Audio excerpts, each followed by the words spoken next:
we're thankful to Trudy Ann, one of our contributors, who posted, I'm struggling with person-centred interventions for one of my assignment questions. I don't think person-centred counselling involved interventions in a way other approaches do, but apparently they do, yet I can't find much intervention to support this. So far, I'm thinking necessary and sufficient conditions, use of self and immediacy. Any ideas, welcome. Thank you. So here are the ideas. Yeah. Yeah. And I think one of the things that sometimes doesn't do students a great deal of service is to watch, I'm going to be controversial, Ken, is watching Carl Rogers practice with Gloria and all the other ones. You know, wonderful example of person-centered therapy as it was in the 60s, but not a great example of how it's developed and how modern practitioners use it.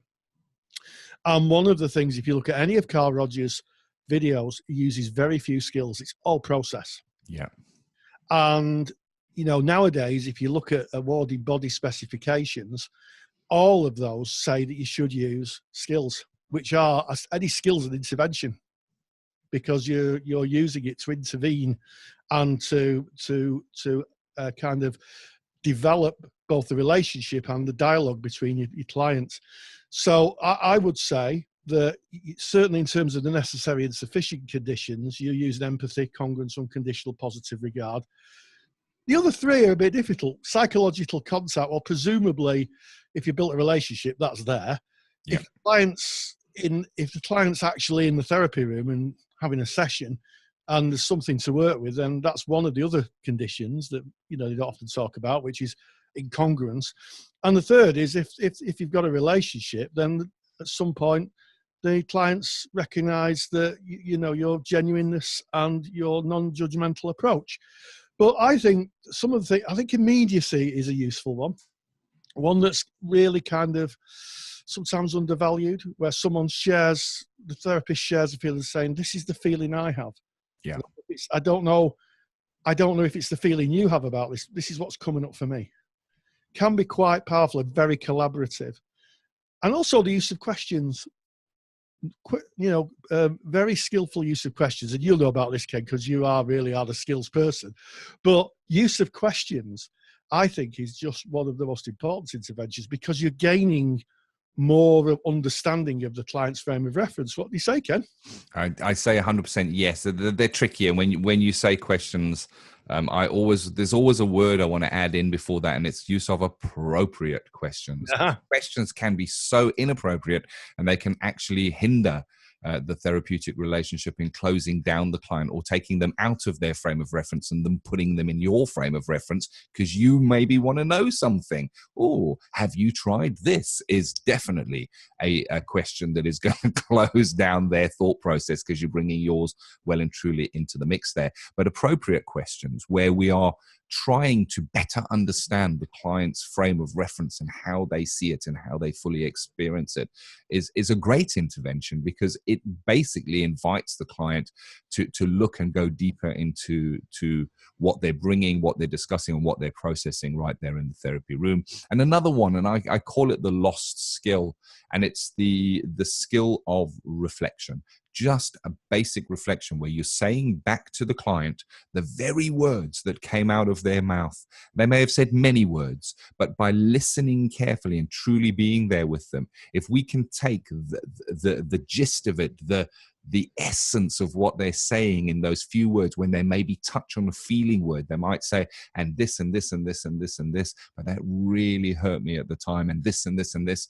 And after that sentence, we reflect back and we say, it really hurt me at the time. And you're taking them back to the essence of that. That is an intervention. We're intervening. We're being there and actively involved and inviting them right back to where that emotion was, where we could see that pain kernel lies.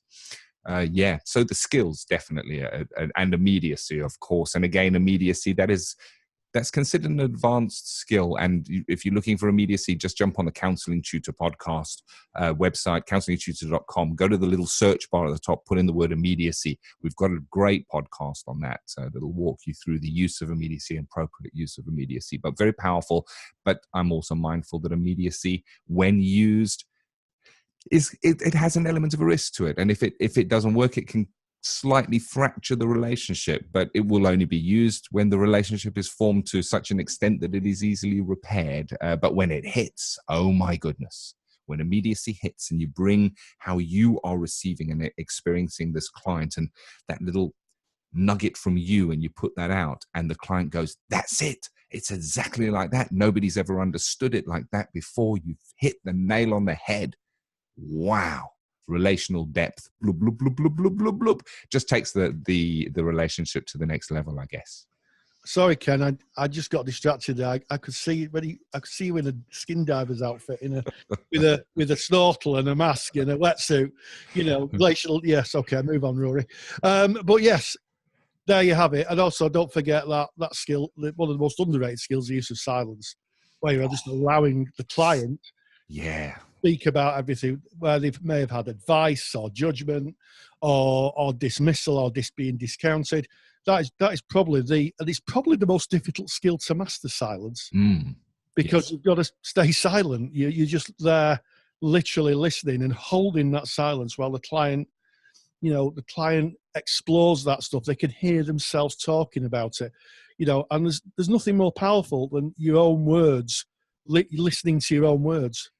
If someone's speaking their own words, they can sometimes, I've seen it's like magic. They talk about it. They say, well, as I'm saying that, I'm actually now kind of reflecting that skill of silence. So, what a fantastic episode, Ken. It is. I've just got to jump on that skill of silence because I get terribly excited when when the word skill is in a sentence.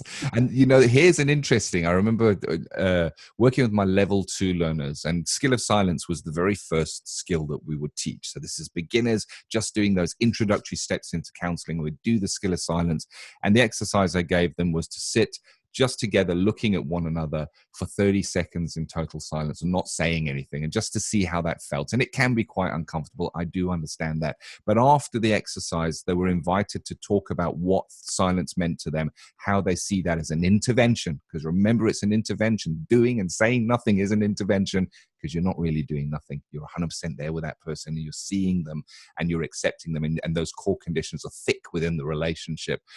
And with the level 2 learners, they ran out of something to say after about 10 minutes, because what can one say about silence? I ran the same exercise with my final year students who were out in practice, already practicing and just about to graduate, where we did a exercise on silence. And then I said, what does silence mean to you? And I had to stop them after an hour and say, you know what, we've got other stuff to move on to. But boy, we talked for a full hour, Rory, on silence, on saying nothing. It is so, so powerful, so underrated. Want to learn more about silence? Get on the Counseling Tutor website and just put in the word silence. We've got loads of stuff on it there that you can go and look at. So well brought in there, Rory. Doing nothing is a great intervention, because you're not really doing nothing. You are using a skill, the skill of silence.